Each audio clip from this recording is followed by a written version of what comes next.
Aloha and welcome to Native Stories. Native Stories exists to share the voices of those connected to the land. Aloha mai kako, you're listening to Native Stories podcast. Mahalo for listening in. Ova o na nea lo ko inoa no Papakule Oahu mai au, no au ma Kaimuki. I'm Nanea Lo from Papakule Oahu, now living in Kaimuki. Today we have Marie Alohalani Brown, Melina Mai, and Marie Alohalani Brown. Melina Mai. So she will be talking about two sections here at Puʻuhuluhulu, Hale HōʻAhu, or the storehouse, and Hale HoʻOlako, the supply house, or Hale for receiving donations here. And this is another episode of what I call the Mauna series, where we're here live on Moko Keawe, or Hawaii Island, holding space in solidarity with the Kia'i and protectors of Mauna Awa Kea, a sacred mountain in the peaceful protests against the 30-meter telescope that has been granted access to be built. Mauna Kea is also the largest mountain in the world and the biggest water aquifer in the Paeaina o Hawaii, or the islands of Hawaii. And so we're going to have Maria Alohalani Brown introduce herself. So here we go. I grew up in Makaha, but I've been living on this island for the island of Hawaii for 3 years, and my family originates from Ho'okena on this island, Moku'ukeawe. I am a professor at the University of Hawaii at Mauna, faculty for the Religion Department, and specialist in Hawaiian religion. Mahalo. So, what specifically brought you here to Puʻuhuluhulu, and were you here in 2015 as well? Well, like many other oiwi, I am dedicated to our different causes. So in 2015, I did visit the Mauna a couple of times. So when this opportunity arose, when the kahea went out, when ka hoʻokahi Kanuha sent out the call, I immediately came to the meeting about a month ago at Spencer Park, and then gathered up my supplies and came here the next day on Saturday, and it's been 32 days now that I've been sleeping on the Mauna. Wow. Have you been going back and forth from your house, or just full-time? No, full-time holding space on the Mauna. So in the beginning we had a tent, then I slept in my car. Now they supplied me with a pop-up camper. And so as part of my kuleana, I work 12 to 16 hours a day, taking care of all the donations that come in from across the Paeaina of Hawaii, but also from Turtle Island. So places like Seattle, Arizona, people sending in donations from everywhere. Wow. So for the two hale, did it originate as just one hale and then it kind of birthed into two, or how did that kind of come about? Well, what happened was there were so many donations. It was overwhelming. And then we decided that to be more effective, we needed to separate one hale, the Hale HoʻOlako, which means two supply. We would keep the bedding, so tents, tarps, anything like that for keeping our kanaka dry, and then clothing to keep them warm. And all the plate goods, the cleaning goods, all of those kind of paper goods would then go into the Hale HōʻAhu. For the donations, have people also, like the people who've been coming and camping out, can they give you their kind of things that they don't want, or they feel that they want to donate if for other folks coming in? And yeah, so we're trying to be very conscious about preserving our resources and not taxing too much the people who donate things. So the point is to come to the Mauna prepared. You need to bring your own ukana, your own supplies. But if something is missing, if it rains, if it rains and your supplies get wet, then we can furnish you new supplies until your own dry. When the high winds came, then if your tent blows over, we can help you get that back up by either giving you another tent or a tarp to repair whatever was broken. And then people, once we give supplies, we tell them, well, when you go off the Mauna, return them to us.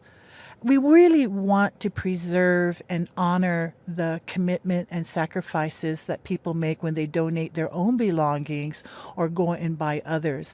I explained to everyone there's an idea that this is a Kanaka Costco. That idea is, for me, erroneous because this Hale HoʻOlako and Hale HōʻAhu serve a sacred purpose. These are things that people who cannot come to the Mauna, they donate these things so that they can be a part of this experience and help us. And that is very important because without these donations, whether it's food, bedding, whatever, we could not continue to occupy this sacred space. So the Hale HoʻOlako serves a sacred purpose. All of the things that are donated that then we give to others is so that we, Kanaka, and our allies can continue to hold this sacred space. Awesome. Can you talk about the EA education here at the two spaces and how it helps to contribute to, the overall functioning of Puʻuhuluhulu? Yes, well, one of the things, for example, is rectifying the notion that this is like a Goodwill or Salvation Army or Kanaka Costco and reminding people that we have a purpose here. Every hale, everything in this refuge has a sacred purpose. So that's part of the EA education, right? Our different aims, our different causes to acquire our sovereignty, maintain our sovereignty. One of the things also is not to waste, to take very good care of whatever it is that we have. What else? After hours, the store runs from 8 o'clock in the morning to 8 p.m. After that, it becomes, what I call ohana hour. So different people come in, there's a heater there, we talk story, we discuss our experiences for the day, and it's a gathering to remind people that we are ohana. Yeah? We are ohana, and it's important that we remember that. So Hale HoʻOlako also contributes to EA education in reminding us that we are one people and that we have different kuleana. And sometimes people need to be reminded for simple things like saying aloha when you come into the store, or saying mahalo, or honi auntie when you come in, all the different aunties and things. So it's reminding everyone of old school, what I call old school education when I grew up. I know that I've been walking in and out, and actually one of my hoʻopili, she camped out and it rained one night, and her tent is actually pretty thin. So she had to go into the store and ask if she could borrow a tarp because it was just soaked. So she was hoping that it would dry out throughout the day, and I know that really helped, and she was really thankful to have that. That's just one personal experience from one of my friends that I saw, and also some of the other folks that I met here who are mahu. I see that they've been contributing over there, and it's kind of... I'm the house mother. I'm one of the house mothers along with Kalani Young for the mahu tent. So we just interviewed Kala Johnson, and he was explaining that you are the house mother for it. So in some ways, I feel like, it's a little refuge. It is. Besides the Hale Mana Mahu. Can you talk about, I don't know, I guess the little community too over there? Right. Okay. So as far as my personality goes, is I'm fiercely loyal to those who are often persecuted or misunderstood, and so I tend to gather them under my wing or befriend them. And I guess that's how I got into the Hale Mahu, apart from the fact that Kahala Johnson and Mahealani Ahia are my dear friends. But I think I'm good at that, networking with people and helping everybody understand that we're all connected. So in Ohana Night, you'll find people of different ages, who think of themselves as belonging to different groups. But when they come together in the Hale HoʻOlako at night to talk story or even play chess, we're learning how to play chess there, I think they realize that we have more in common than we are different. And so that's what I try to look for. I try to look when I interact with others is I seek to understand what do we have in common, and that's how you build bridges of understanding. There will always be differences, but if we look for commonalities, then it's easier and we become stronger as a people. Yeah. I love that. I know a lot of the interviews that I've been doing, everyone talks about relations and how we're re-solidifying that with our lahui. They talk about the healing that is going on every day. And I see that in the two hale. I mean, even though you guys are, helping supply, like, it's a very, very functional space. We're feeding. It's a hanai. Yeah. So even though it might be material goods, it's still that idea of hanai, to feed, to nourish. So I might be nourishing your body and your spirit by keeping you warm and dry. So it's still hanai, yeah? And when we need that, right, we need to remember what's going to be really hard when we go off the mountain is when I walk into a store and I say aloha to somebody, it's not going to be somebody maybe that I know who says, oh, auntie, I love you. It's going to be it's going to be back to a type of where we don't know everybody, a situation like that. Here on the mountain, we're all getting to know each other. We really are family. Yeah, it's going to be hard. I see that as well. Like, I've been asking the people that have been coming on, what do you envision afterwards? So I guess since we kind of leewayed into that, did you want to speak on that? Well, what I envision is that everyone that I've come into contact with on the Mauna, that we will have a different relationship from here on, even if we encounter each other, for example, in the university where I'm Dr. Brown and it's a bit more formal, there will still be that element. I will always be an auntie. I will always be a kupuna for them. Yeah, and they will always be my family. So I think we needed that. Like you said earlier, it's part of the healing to know, yeah, that we are all loved, that we are all special. Yeah. So that's what I envision, that going forth, each one of us will be that kukulu, that pillar that can go forth and spread that idea of aloha, that love. Yeah. Not the tourist kind of aloha, that deep, deep attachment in your na'au to your fellow oiwi. We need to continue that because we all are still healing from generations of historical trauma. Ayo, I definitely agree with that. That's another thing that's been coming up is healing. Yeah, healing from that trauma, but pushing forward together, and it's such a gratifying thing. So you mentioned that, yeah, you're a doctor, you teach at the university. Do you also teach some classes at Puʻuhuluhulu University?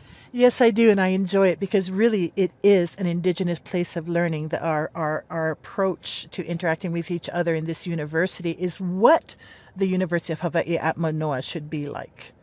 An indigenous place of learning where people can contribute, sit in the open space, and actually experience the elements that I teach about, for example. So yes, I have taught several classes, whether it's about what is Hawaiian religion, decolonizing Hawaiian religion, the value of mo'olelo as archives of Ike Kupuna, or whatever else. It's something that I really enjoy doing.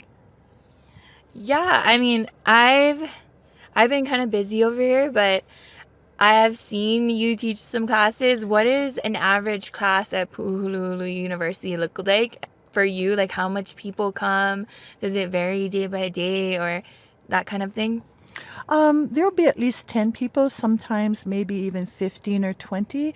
And I really appreciate them because it's not easy to sit under the rain or the sun on the lava without chairs. And people come. And that's what makes me feel so good, that people are coming because they actually want to be there, not because they're earning credits for a degree. And most of the people here, they're not always Hawaiian. Most of them are, but they're sincerely interested. And so it's just a different type of learning and teaching setting, and it just gratifies me immensely.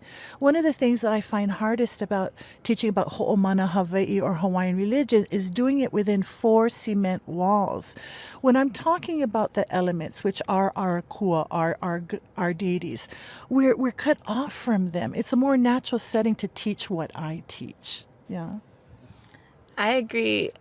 I love the fact that Puʻuhuluhulu University, like, there are some classes that are taught under a tent, but that everybody kind of wants it in the open. And it's something that I feel if you all have not experienced, and if you have the time to come up and experience that, because actually learning in the elements is a lot freeing and wholesome piha experience. I know that when I first came here, I went to a class and it was outside, and when I was walking over there was a malahini that was gonna go to the class, and she's like, "Oh, it's outside." She was kind of like bewildered in a sense. But all of our education has come most of the time for generations, countless generations. We learn things by doing makahana ka'ike. So when you're in the lo'i, you learn in the lo'i. When you're fishing, you learn the fishing.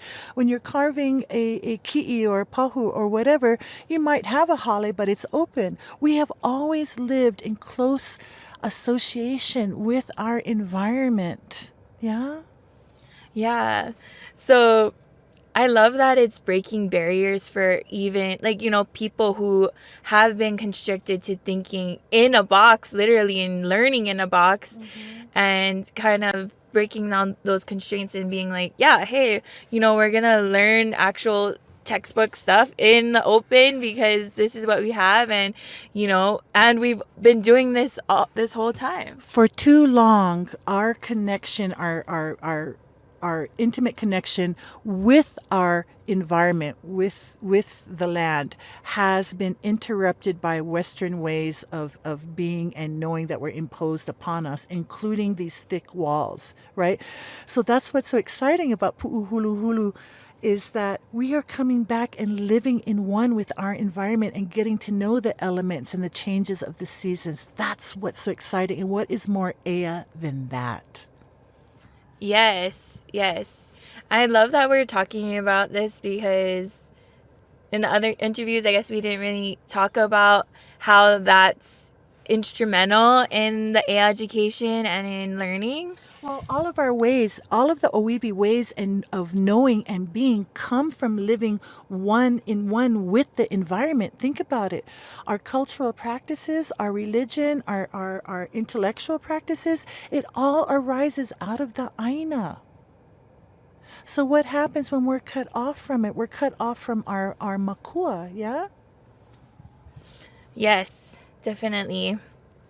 Another thing that I wanted to ask is, I know that you do have allies working in the two spaces as well. Yes. Can you share a little bit about that, and how actually we have plenty allies, people coming from all over, sharing space and helping out whenever they can. Can you share a little bit about that? Yes. So the person who helps me run the tents and is now actually in charge of HōʻAhu, the storehouse, is Kat Murphy. And she was raised on a reservation. I forget the name of the people to whom that reservation belongs. But she is a genius at organizing. And so she's been instrumental, working also 12 hours every day for almost a month now. And so because of her, I'm also able to attend ceremonies, the ceremonies 3 times a day. But she's exceptional, really. She really personifies what a good ally looks like, or what they can do to contribute. Yeah. Yeah. So all you folks out here that want to support, and if you guys are feeling like kind of iffy of coming up to the Mauna because you're not Native Hawaiian, we welcome everybody, all shapes, colors, sizes, backgrounds, to experience and stand with us in solidarity to protect our Aina, our Mauna. Also, so we talked a little about everything, really. Maybe we can talk about how do people, if they come to Puʻuhuluhulu, do they just go directly to the spaces and ask if they can help, or how does that work for volunteering? Okay. All right. So the first thing is that we encourage people to stop by the welcome tent, the welcome/information tent, and then they get a little an introduction that's very helpful to making them feel comfortable. Then after that, you really can go to each of the tents and say, do you need some help with something? We really do appreciate that. And I really recommend going from tent to tent and having the experience of doing a couple of hours of volunteer work at all the tents. We've all done lua duty. Lua means bathroom. So we have our porta potties. We all do lua duty. It's very humbling and it's very good for you to be humbled like that. We have the cleanest luas ever. So yeah, please come down. We welcome all. For all of you who, like us, have moved here, live here, or grown up here, we should all be very concerned about protecting our sacred land and our resources. Please remember that. Yes. There is so much going on, not only with Mauna Awakea, with all kind of things happening with our water rights, with other land struggles on Haleakala. So there's so much to do and so much to help out. Look online, Google. So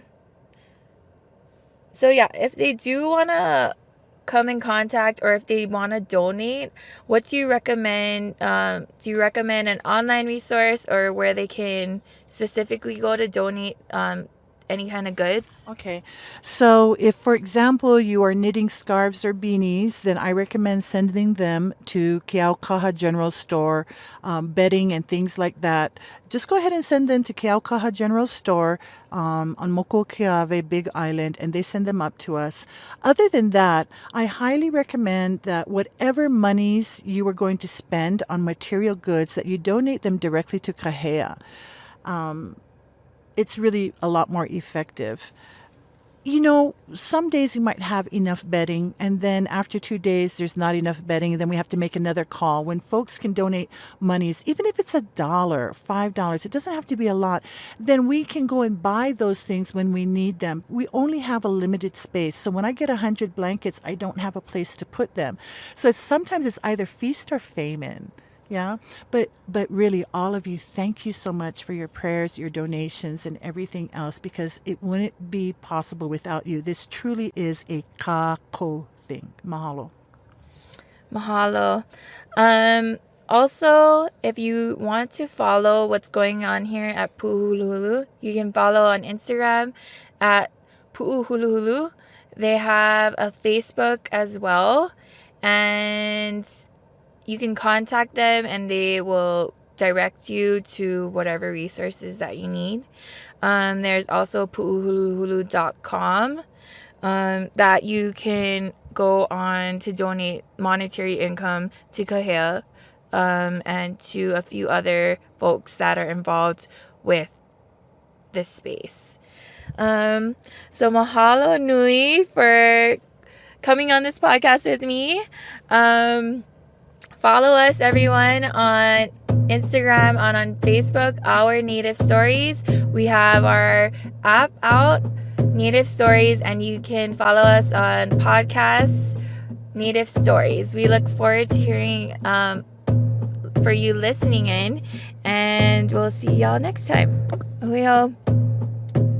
Thank you for listening to us on Native Stories.